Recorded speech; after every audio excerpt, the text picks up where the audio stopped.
Demographics played a huge role in this election. As we argued in our report, The Path to 270, that came out in November of 2011, demographics was really what Obama had on his side in terms of an emerging factor that was in his favor and that might help him prevail against a bad economy, which usually hurts the incumbent.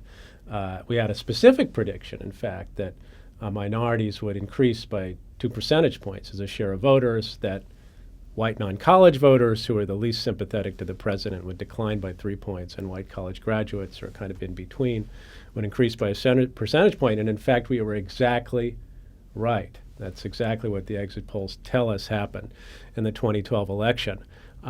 We also argued in that report and elsewhere that Obama was likely to get 80% again of the minority vote, and that Latinos in particular were likely to be more supportive of the president than they even were in 2008. And all of that came to pass and explains a large part of his election victory.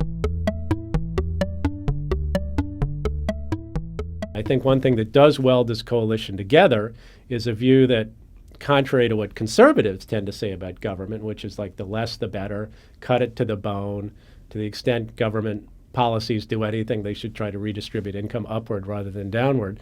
I think this coalition has a very different view, that government has an important role to play in distributing opportunity across society in terms of regulating the market, in terms of providing services that are needed, in terms of investing in things like education, clean energy, and so on, that's going to make the country more productive over the long haul and provide opportunity for everyone. I think people see that government has that role, and it's an important one to play, and it shouldn't be underfunded. And to do those things, maybe we have to consider, for example, raising more revenue. Maybe we have to consider taxes going up on at least part of the population, particularly the most well-off. So I think that's a view and the values underlying it that are shared by a lot of members of the coalition. No, they're not locked in stone. You've got to draw these voters to you. You've got to make them identify with your vision of the country. And then, of course, very important as we look at Obama's second term, you've got to deliver. You've got to deliver governance that people recognize as improving their lives. You've got to keep pushing forward on the kind of policies that Obama was pushing in his first term. You've got to deliver on the promise of health care reform. You've got to deliver on the promise of more investment of education. You've got to deliver on an economy where unemployment's a lot lower and growth is a lot higher, and people feel they have a lot more opportunities.